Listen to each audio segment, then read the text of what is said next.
Seroja berdampak besar di 11 wilayah di Nusa Tenggara Timur.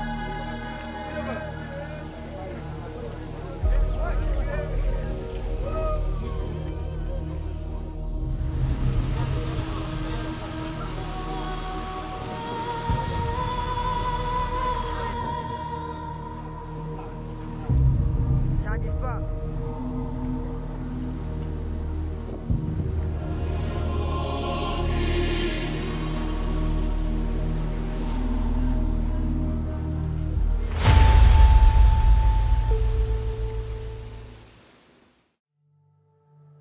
Your attention please. Fasten your seats to Kupang.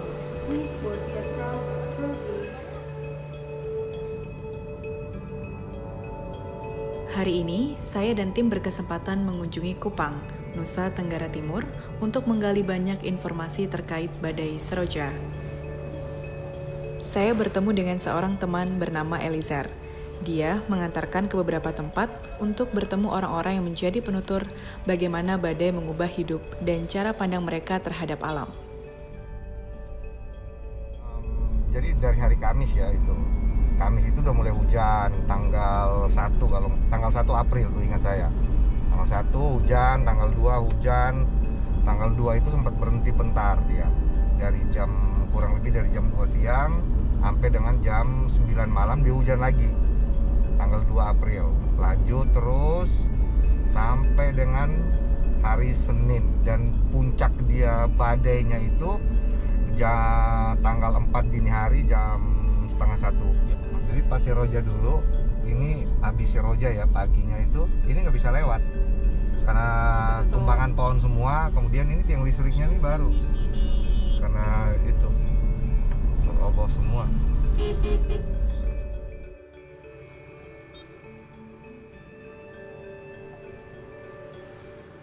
Badai siklon tropis Seroja menjadi badai siklon terdahsyat yang pernah terdeteksi di Indonesia.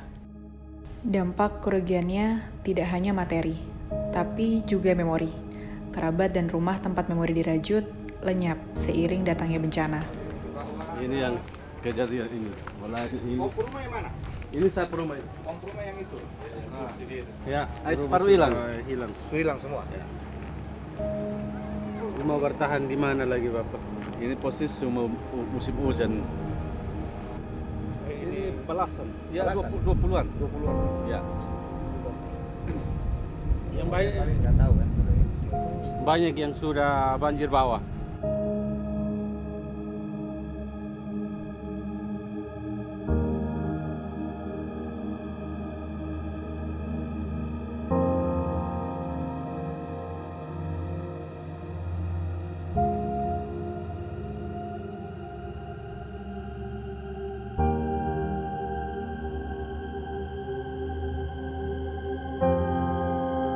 Kerusakan infrastruktur akibat badai siklon tropis Seroja yang melanda NTT sangat parah. Dari 22 kabupaten kota, hampir seluruhnya terdampak bencana ini. 182 nyawa melayang, lebih dari 47 orang hilang. Belasan ribu orang meninggalkan rumah karena hancur akibat badai siklon tropis terbesar dalam 1 dekade terakhir. Adonara, Lembata, dan Alor menjadi daerah dengan tingkat kerusakan cukup parah. Korban jiwa pun cukup banyak, sebab bencana datang saat sebagian masyarakat tengah terlelap.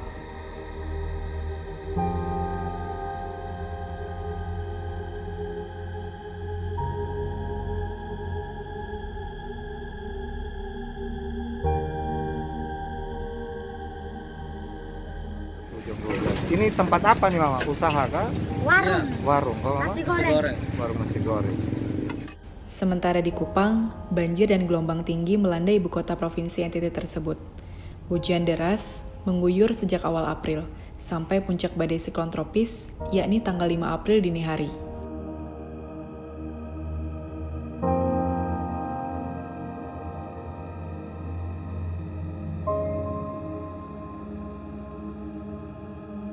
Semua masyarakat pesisir NTT, mulai dari nelayan, pembudidaya, pedagang, hingga pelaku usaha perikanan adalah saksi betapa badai siklon Seroja menjadi mimpi buruk saat mereka terlelap.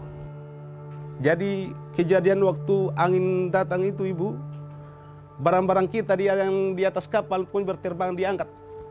Buat terbang angin semua. Tenda-tenda pokoknya sampai patah-patah. LPG saya yang digandeng 2 diikat itu diangkat Ibu. Ketika itu terjadinya itu angin, anak-anak semua pada panik. Saya bilang jangan panik, jangan ada yang keluar.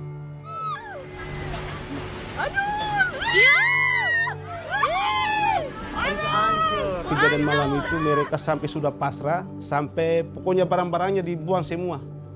Barang-barangnya biar ringan kapalnya toh, demi untuk keselamatan. Yang saya lihat ini di lautnya ini Ibu, ini sampah-sampah berserakan di laut lepas itu biasanya kan tidak ada sampah. Itu sampah berserakan, jadi saya pikir, saya bilang, ini sampah, kok sampah-sampah dari mana? Kalau saya lihat mereka kan, kalau dari Australia punya kan pasti berbeda dari Indonesia punya. Kalau untuk bungkusan snack punya tuh, berarti sampah-sampah kejadian kemarin itu berarti efek dari badai Seroja ini. Saya bilang pantas saja. Jadi di situ anak-anak ada yang telepon dari dari rumah, dari darat sini telepon, tanya, kalian masih hidup kok? Kalian ada di mana? Yang benar saja. Coba kirim kalian punya foto biar jelas. Kalian jangan panik. Saya bilang, mau minta foto, bilang tak usah. Kita sudah terlanjur dikatakan bahwa kita ini bilang sudah tidak ada. Saya bilang lihat ini, beta bilang efek dari angin kemarin itu. Beta pada syatnya beta bilang. Beta selama melaut di Kupang pernah tenggelam, tapi beta baru rasakan kejadian ini. Makanya saya bilang orang-orang di darat mentanyakan tumpung kabar bagaimana dan sudah dipercaya bahwa katong masih hidup karena inilah kejadiannya. Karena di darat beta bilang sudah sangat parah sekali, sangat dahsyat sekali. Di darat saja sini beta bilang orang sudah bisa selamat. Apalagi apalagi katong di laut di luar sana, bagaimana? Jadi mereka tidak yakin bahwa kita ini masih hidup. Atapnya jebol kan? Jebol Pak. Ya, jebol. Dari kapan jebolnya? Jam 5 saya datang di sini, kios ada terbongkar. Posisinya tidak ada seng lagi, pintu-pintu terbuka, barang-barang kios basah semua, sendok terbang semua. Kalau untuk Seroja ini, kalau kerugian yang ditaksir untuk kerusakan material, kemudian kehilangan kapal, kemudian aktivitas yang tidak bisa berjalan kurang lebih di atas 1 M, itu pasti. Tapi kalau kerugian imaterial ini yang kita tidak bisa menilai. Contohnya kita harus kehilangan beberapa orang. Masih beberapa orang ini ABK kapal kita yang sampai saat ini kita belum ketemu. Kemudian kerusakan juga mungkin di rumah-rumah karyawan kita yang harus hancur. Kemudian mungkin ada yang sampai berduka, harus kehilangan orang-orang tercinta. Atau setidaknya kalau di kita itu kehilangan orang-orang yang cukup baik buat kita. Nah itu ada kerugian yang kita tidak bisa menilai itu. Tapi setidaknya kalau untuk material yang sudah bisa terlihat kurang lebih 1 M.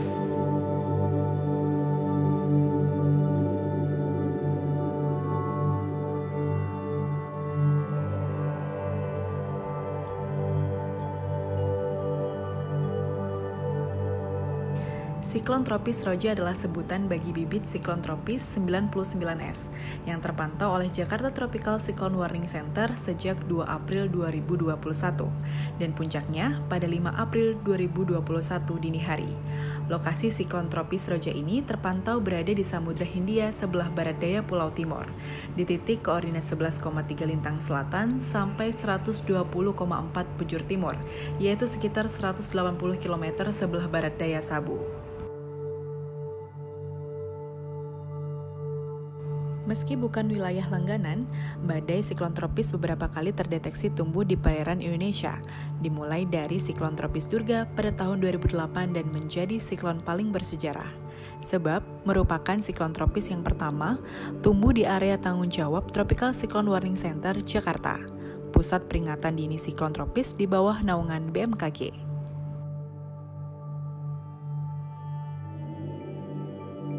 Berdasarkan catatan, siklon tropis memang paling banyak terjadi di belahan bumi utara, sekitar 2/3 dari total kejadian yang pernah terjadi. Namun, dalam rentang waktu beberapa tahun terakhir, siklon tropis menjadi ancaman baru bagi negara-negara khatulistiwa seperti Indonesia. Radius rata-rata siklon tropis mencapai 150 hingga 200 km dengan kecepatan angin melebihi 35 knot atau setara 70 sampai 100 km per jam. Sehingga siklon tropis merupakan badai dengan kekuatan yang besar. Jadi pada saat tanggal 4 itu sudah bisa dilihat polanya sudah mulai rapat, sehingga tanggal 5-nya kita bisa melihat sangat rapat dan merahnya udah merata. Jadi pada saat ini anginnya sudah masuk kencang. Di stasiun kami tercatat 52 knot. 52 knot itu kita belum pernah terjadi sih sebelumnya. Jadi kita manusia akan merasa susah berjalan itu sekitar 40-an knot.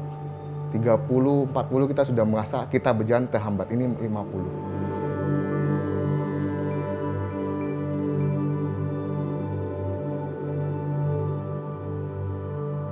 Dunia kita, orang tua bilang udah tua.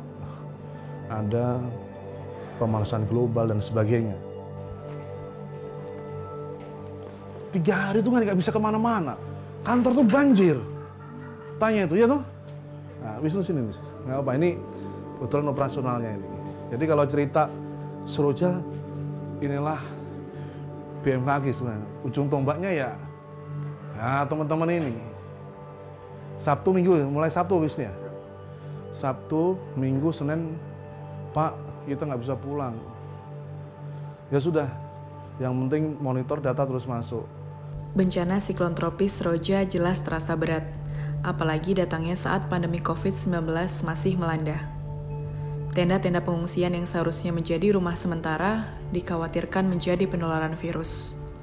Yang namanya protokol kesehatan tetap kita jaga, kita himbau terus. Jadi walaupun dia tinggal berkumpul di dalam tenda, tapi itu juga diatur tetap. Jadi prokes, penggunaan masker, cuci tangan, jaga jarak, itu selalu dihimbau untuk supaya tidak menimbulkan klaster baru. Dan itu bisa kita buktikan dengan tidak adanya klaster pengungsian.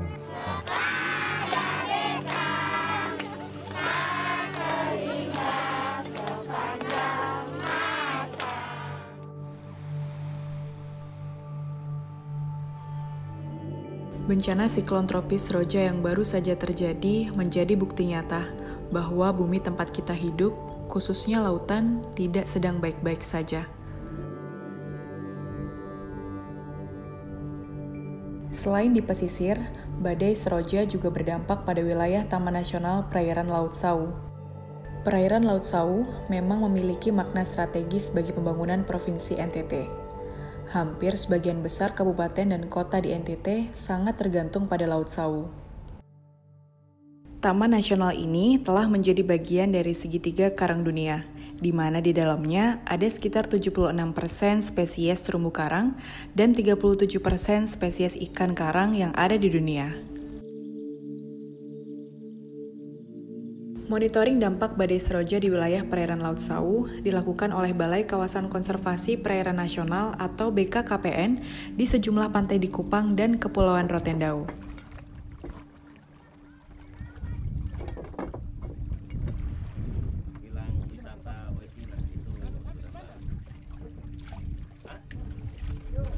Jadi kita sekarang persiapan menuju titik selam yang ke-6. Nanti para penyelam turun. Kemudian kita lakukan penilaian kondisi ekosistem terumbu karang di 2 kedalaman 3-5 meter dan juga kedalaman 8-10 meter. Kemarin itu kurang lebih 7 lokasi yang parah. Pada saat waktu kami selesai turun survei itu, kami temukan beberapa orang masyarakat nelayan gitu, bahwa mereka kehilangan lokasi penangkapannya. Menurut mereka itu bahwa dulu ikan-ikan itu banyak bermain di lokasi penangkapan mereka, namun hari ini tidak ada lagi. Ketika mereka cek kembali, ternyata di bawah itu adalah pasir.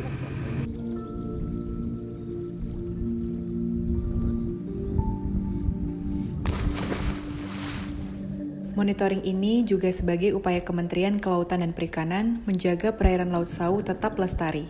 Karena selain sebagai sumber ekonomi bagi masyarakat, Laut Sau merupakan rumah bagi jutaan biota laut di dalamnya.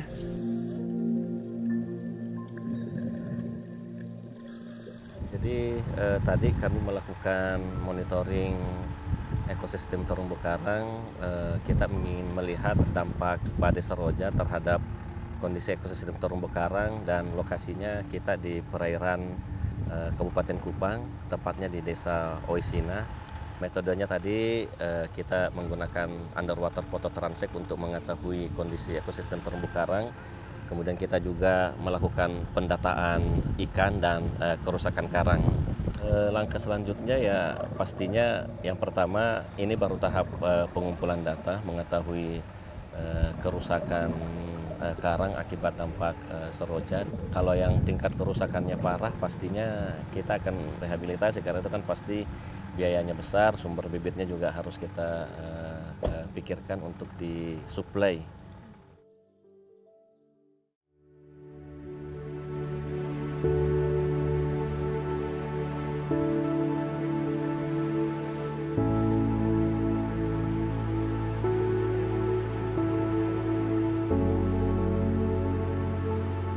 Dua bulan pasca bencana, masyarakat Nusa Tenggara Timur, khususnya Kupang, sudah beraktivitas seperti biasa. Pasar-pasar mulai menggeliat, nelayan sudah berani melaut lagi. Begitu juga dengan usaha perikanan yang kembali berproduksi. Badai Seroja ini sangat membuat kita hancur-hancuran di NTT ini.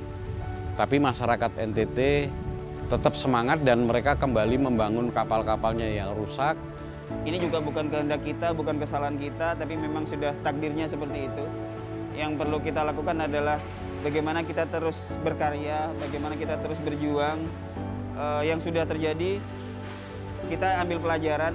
Seandainya tahun depan itu terjadi, apa yang harus kita lakukan? Karena memang itu pengalaman pertama dan cukup serem juga. Jadi kedepannya kita udah tahu kita harus ngapain. Saya tidak lagi main judi, saya tidak lagi main perempuan. Katanya saya akan bertobat, dan kejadian mungkin teguran buat saya ini, katanya saya akan tobat.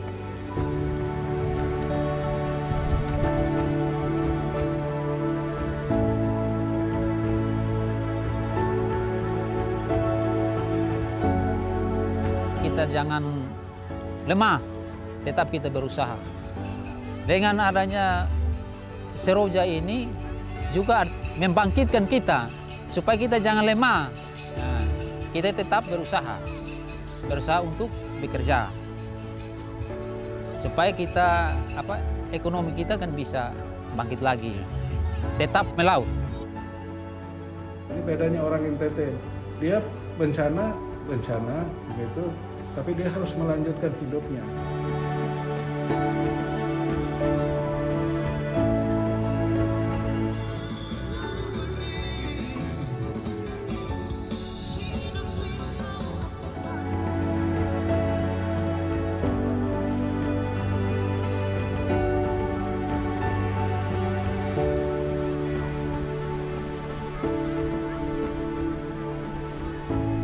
Duka memang masih dirasakan, tapi kehidupan harus terus berjalan.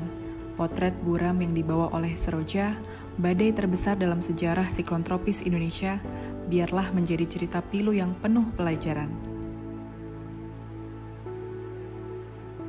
Alam laksana sahabat karib, melihatnya sakit, kita ikut menangis. Dia lestari, kita rasakan ketenangan. Mari bersama menjaga alam, sebab bukan hanya kita yang punya mimpi tentang masa depan, tapi juga jutaan anak di dunia yang hari ini berpotensi terenggut cerianya akibat alam yang kian tak bersahabat.